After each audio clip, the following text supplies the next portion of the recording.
With Friday being the new Music Friday norm at this point, I figured to just go on here and just talk about some music and do another tier list once again. And no, obviously, I'm not going to be doing like a Taylor Swift tier list. That's not what you clicked this video for. I'm doing a Denzel Curry tier list and ranking all of his projects from S tier to F tier. And it's going to be a pretty lengthy one. There might be some cuts in between this video, trying something a little bit new, so bear with me.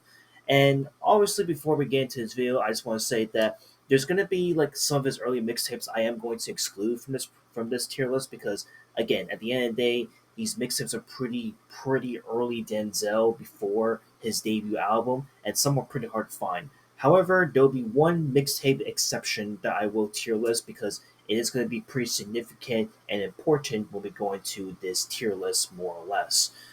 So, as I mentioned already, yes, I am aware that Denzel has dropped, I believe, 4 to 3 mixtapes before his debut album, such as King, Remember Underground Tape 1991 to 1995, and Strictly for My RVIDXRZs, which I think is obviously a mixtape dedicated after the death of Trayvon Martin, and a mixtape called Curry Was Here, but I'm not going to mention those mixtapes. The one mixtape I wish to mention, however, that I actually listened to pretty recently because of a new mixtape that came out last year is King and the Mischief South Volume 1.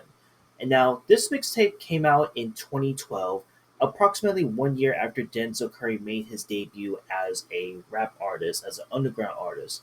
And if anyone is in the Denzel Curry fandom and knows about this was a pretty big and significant mixtape because not only was this the mixtape that was mainly head produced and spearheaded by Space Ghost Perp, which was a really big and key part in the SoundCloud, what was to come of SoundCloud rap and spacey rap per se. But this project from Denzel at the time really did set him apart from other underground artists. And while it took me many years for me to finally get this project a shot, after all, I didn't know about this project until we got Volume 2 that came out last year, of course. So, me listening to this project now in the grand scheme of things, this was a really good and respectable project, in my opinion. It's definitely not Denzel's best, obviously, because this is a mixtape, but given that this is paying homage to Southern hip hop, a lot of the traps, soul reverb ish kind of hip hop aesthetics, this mixtape is really good. It still holds up to this day. Would I be able to like listen to it every so often? Honestly, in the wake of other Denzel Curry projects, there are other more stronger and significant projects than this one. But I think the aesthetics and the vibes from what he left off in Volume 1 definitely carries over into Volume 2, to be clear. So again, King of the Mischief South Volume 1 is probably the it's probably, in my opinion, the one mixtape that really sums up Denzel Curry's mixtape era before his debut album. So, for me, Denzel Curry's King of the Mischief South Volume 1 in general, I would just put this bad boy in a C tier. We're going a pretty high C, in my opinion, and we'll leave it there.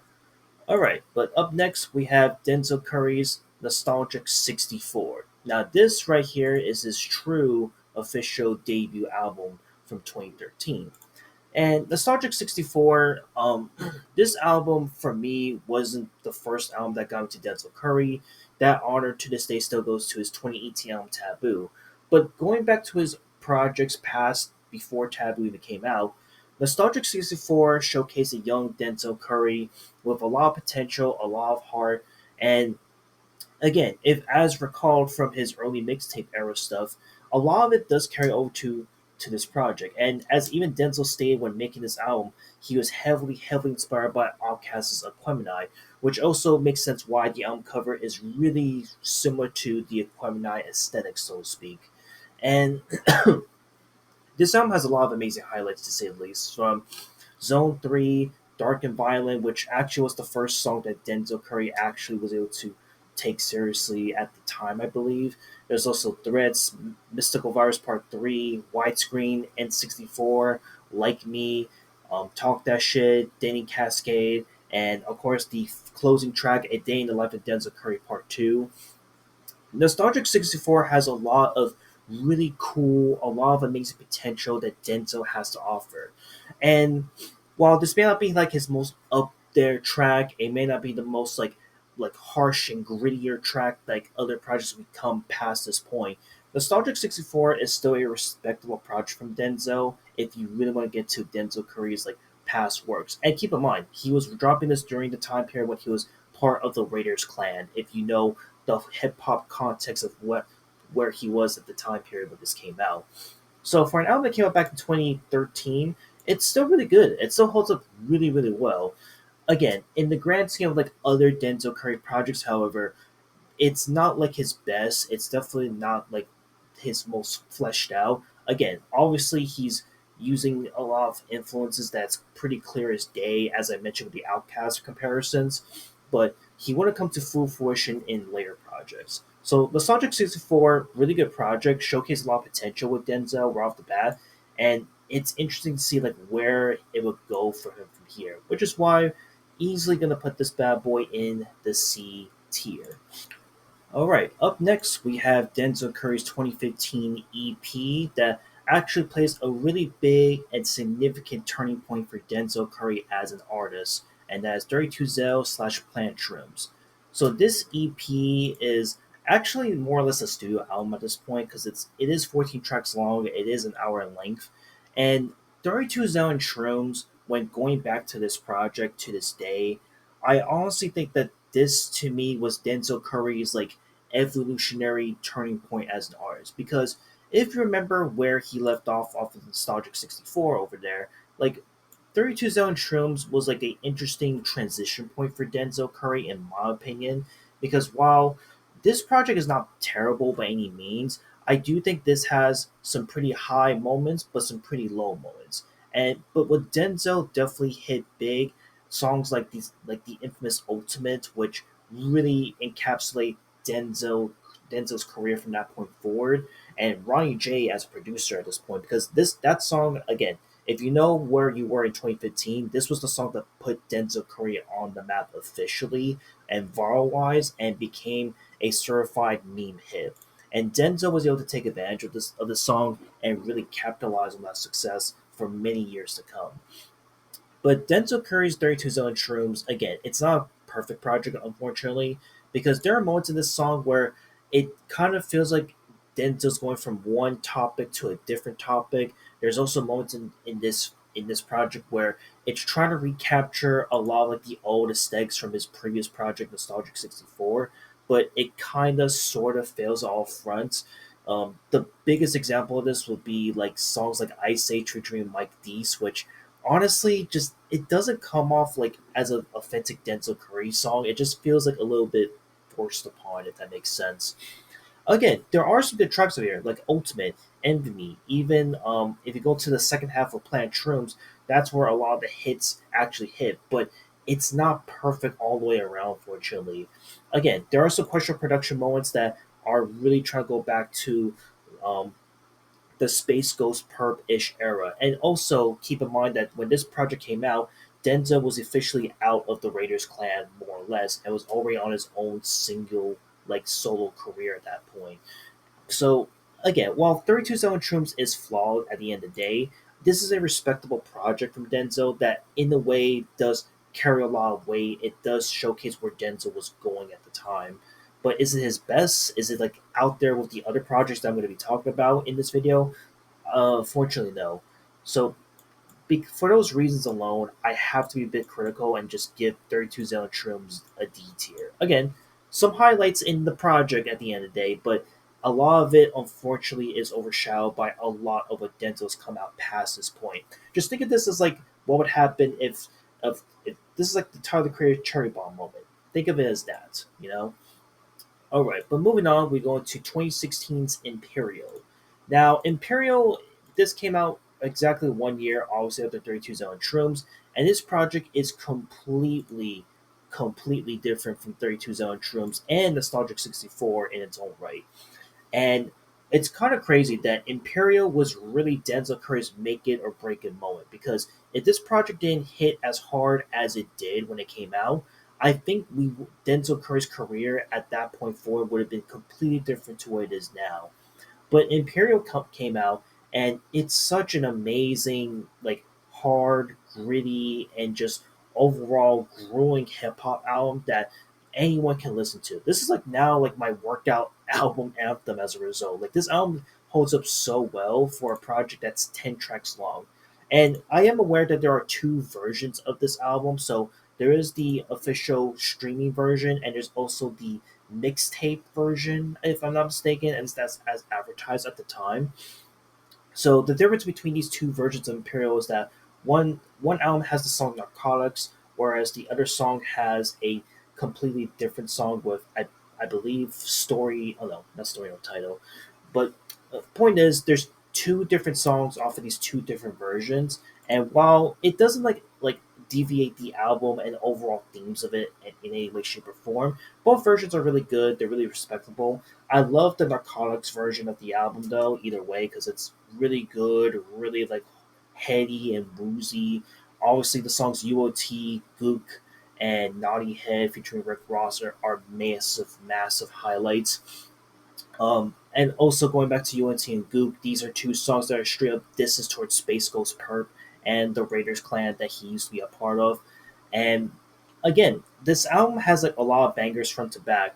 That there's not like a whole lot to say that's like negative about Imperial outside the fact that maybe a song like Story No Title is not going to get a lot of attention because again, it's a really short breeze of a song.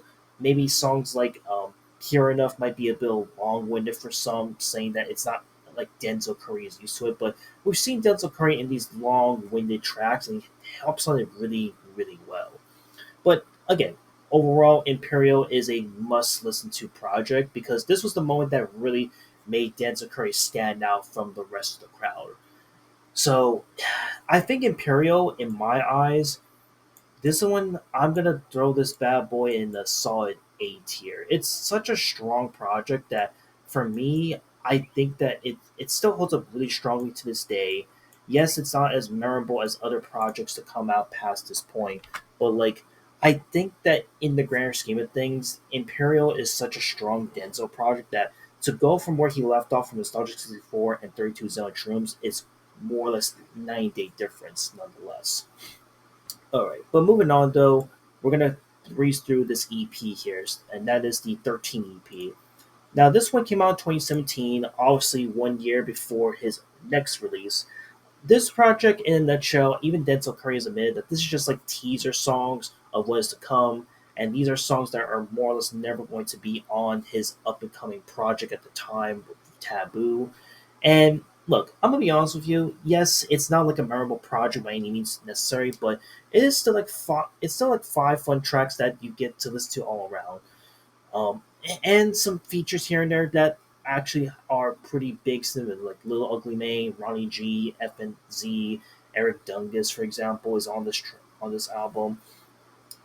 But again, 13 EP, it's a good, passable EP to say the least. So this one, I would have to throw this in the D tier though, because again, while it's not like a great project by any means, I don't think this is like one I can like always go back and listen to more or less. Okay, and then to move things along course, we're going to talk about 2018's Denzel's album Taboo. Yep, this project I think is the project that really got me to Denzel Curry in the first place. This was the first project that really got my eyes paying attention to him for the first time ever.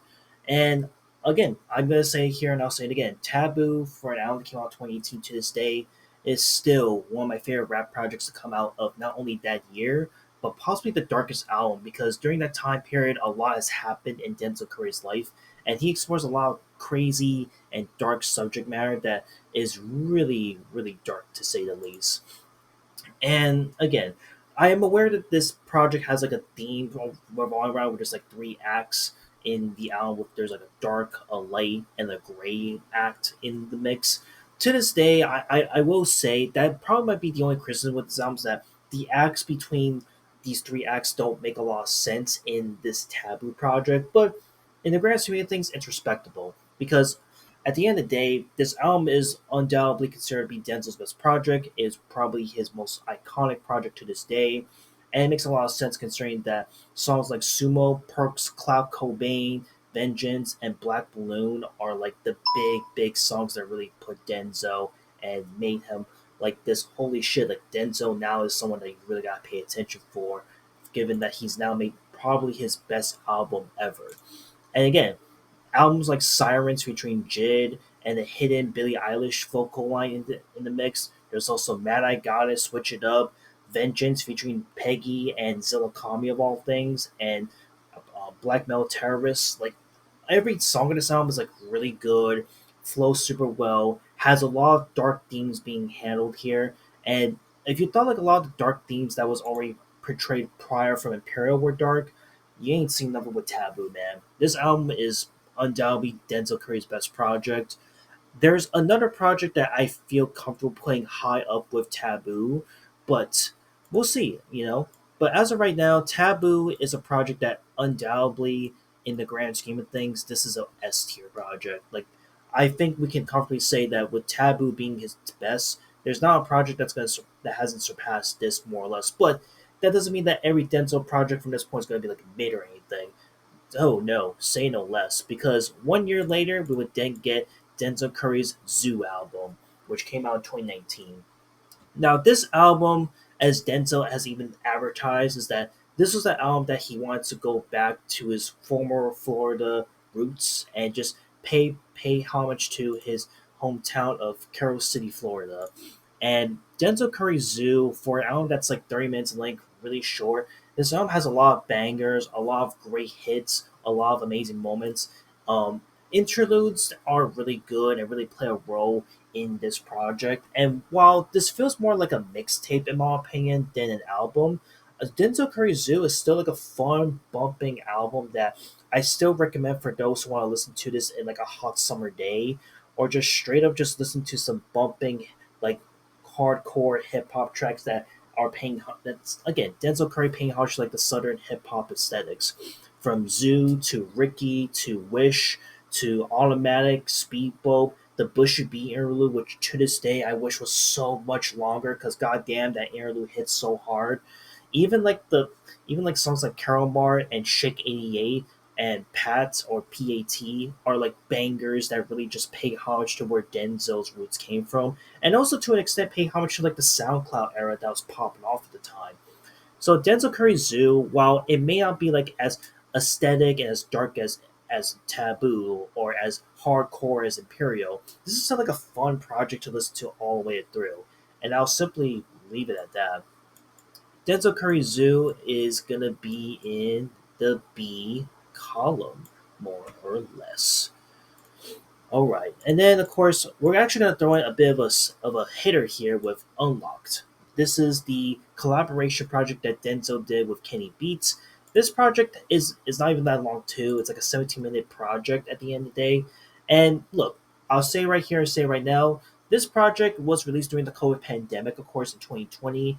And to me, while this has kind of gone forgotten now in the grand scheme of other Denzel Curry projects, as you see here, I think Unlocked by Denzel Curry and Kenny Beats is still like a fun project. At the end of the day, this just feels like a more fun, upbeat album similar to what it was with Zoo.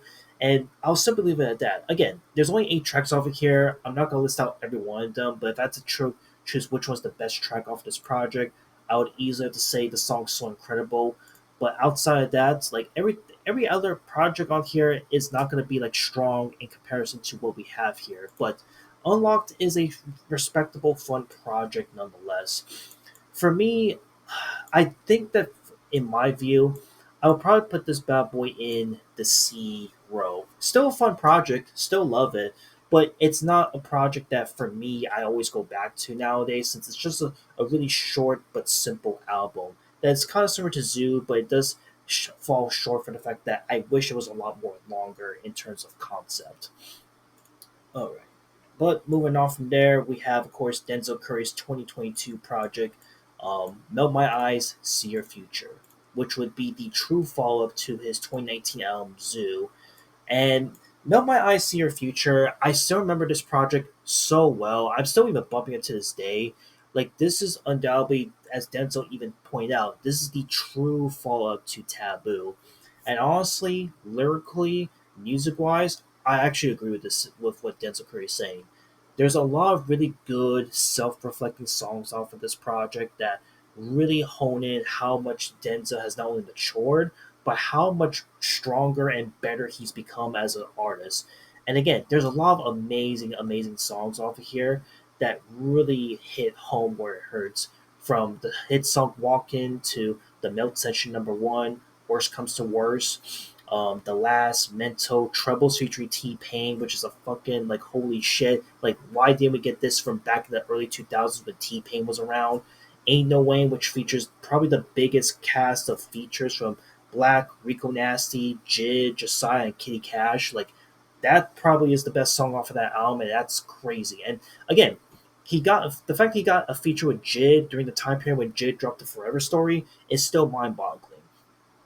Also, want to point out songs like X Wing, Angels, The Smell of Death, which is again another short interlude song, which I wish was so much longer because it's so good. um, and the Ills being like an amazing closer to the project. I think that this project is really good. I do think that this is like a true blues successor to Taboo in its own respects, and a lot of people have even said that to this day, like Melt My Eyes is now like a far better project than Taboo and other projects that come before it, and I can see why, considering that like when you listen to this project and other projects that Denzel came out before, this just feels like a more reflective, more lighthearted project. And again, it does dive into some really sensitive subject matters that was already that already was dived into Taboo prior, but not really in this full mature length that we see in Melt My Eyes. And for me, I think I'm just not gonna cut to the bullshit at this point. Like, this bad boy is going to the solid S tier. It's a great project from Denzel.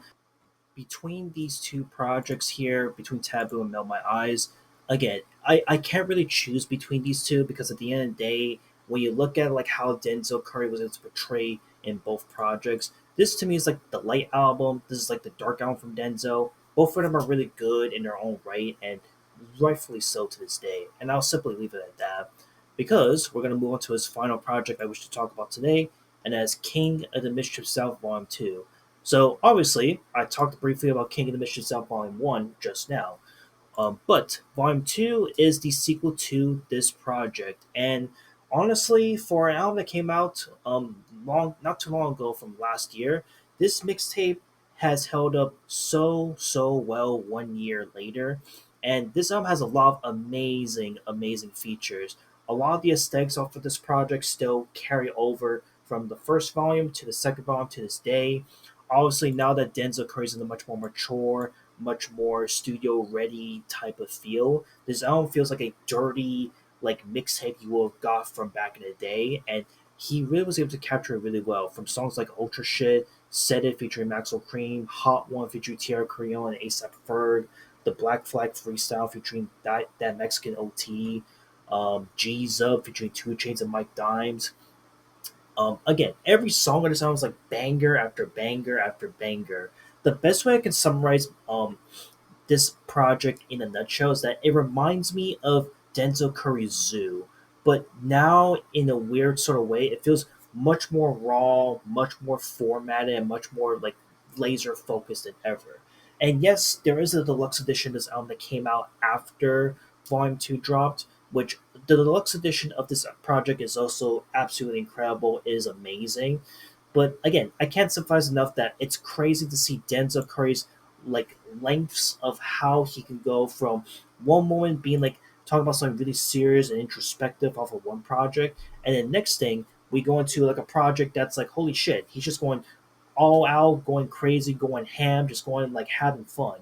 And again, King of the Mystery Cell Volume 2 is honestly like a in my view, it's like a much stronger project from Denzo compared to like the other fun projects I've already talked about up to this point. So again, while it may not be like as thoughtful and as intense and maybe as memorable as his last two with Melt My Eyes or Taboo, I think that this album is like pretty close up there to me like an S tier, which is why I would actually put this in the A row. I think it's really good. I know this also might be a bit of recency bias all you want, but I really think that this album holds up so well to this day. and it's only going to be interesting what Denzel decides to drop from here on out, considering that he did drop his mixtapes during high school, and knowing that he just turned 30 recently, it's interesting to see where his career is going to go from here on out. But yeah, here we go. This is my tier list more or less. So weep it, reap it, seep it, and yeah, I'll see you all in the next video. Later.